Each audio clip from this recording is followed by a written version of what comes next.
Hello student, आज हम discuss करेंगे तापनम्य प्लास्टिक या थर्मोप्लास्ट प्लास्टिक। और प्लास्टिक के बारे में हम सभी लोग जानते ही हैं। इसे ताप प्लास्टिक भी कहते हैं। ये ताप के प्रति अधिक संवेदनशील है। जैसे कोई भी प्लास्टिक है, अगर उस पर टेम्परेचर अप्लाई किया जाए या टेम्परेचर के सामने रख दी जाए तो क्या होती है, वो पिघलने लगती है और फिर उसे ठंडे इन्वायरमेंट में ले जाए तो वह कठोर हो जाती है।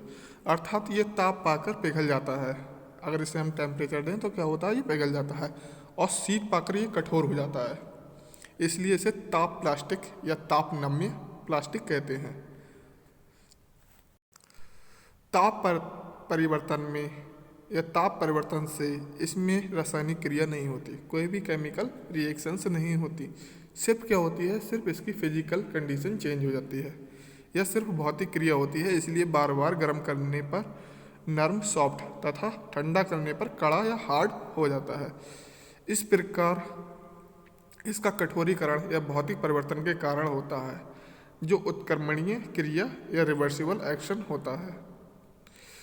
इसलिए इसे बार बार पिघलाकर कई उपयोग में लाया जा सकता है। ढलाई करते समय इसे सांचे में ठंडा होने पर या होने तक रखना पड़ता है, इसलिए इसकी ढलाई के समय या ढलाई में अधिक समय लगता है। इसके अणुओं का बंधन क्या होता है, बहुत ही कमज़ोर होता है, जो आसानी से टूट जाता है किसी भी टेम्परेचर के संपर्क में आने पर।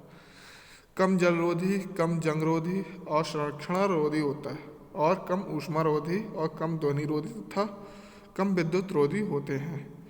ये कई प्रकार के सुंदर तथा आकर्षक रंगों में प्राप्त होते हैं।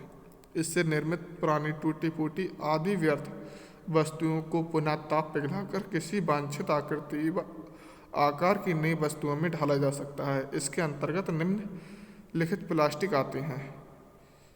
इस प्लास्टिक के हम वेस्ट मटेरियल्स को लेकर उसे पिघलाकर हम नई वस्तुओं को भी डिजाइन कर सकते हैं या बना सकते हैं। और इसके अंदर जो निम्नलिखित प्लास्टिक्स हैं वो कौन कौन से हैं, cellulose acetate, cellulose nitrate, polyvinyl acetate, polyvinyl chloride, polystyrene, polyethylene या पॉलीथीन, मेथा एक्राइलिड और एक्राइलिक आदि। ये क्या है, हमारी सारी प्लास्टिक्स हैं। अब इन प्लास्टिक की हम एप्लीकेशन देख लेते हैं, अनुप्रयोग। इनका हम यूज कहाँ कहाँ करते हैं उसके बारे में हम जान लेते हैं। थर्मोप्लास्टिक या थर्मोप्लास्ट प्लास्टिक का उपयोग radio, transistor, television, refrigerator, mirror, lens, cycle, scooter, motor, जहाज, खिलौने आदि उद्योग में होता है। और इसके अतिरिक्त थर्मोप्लास्ट प्लास्टिक का उपयोग इलेक्ट्रिकल इंसुलेशन और केबल्स हेतु वायर्स, जो केबल्स होती हैं उसके ऊपर भी इसका यूज़ किया जाता है। Safety glass, transparent frames and covers, tube and tyre, water pipe, icon, gramophone, record, खेल खिलौने आदि में इसका उपयोग किया जाता है। इस तरह से क्या हो जाते हैं, ये प्लास्टिक के अनुप्रयोग या एप्लीकेशन हो जाते हैं। और हम नेक्स्ट लेक्चर में डिस्कस करेंगे प्लास्टिक ढालने की विधियाँ।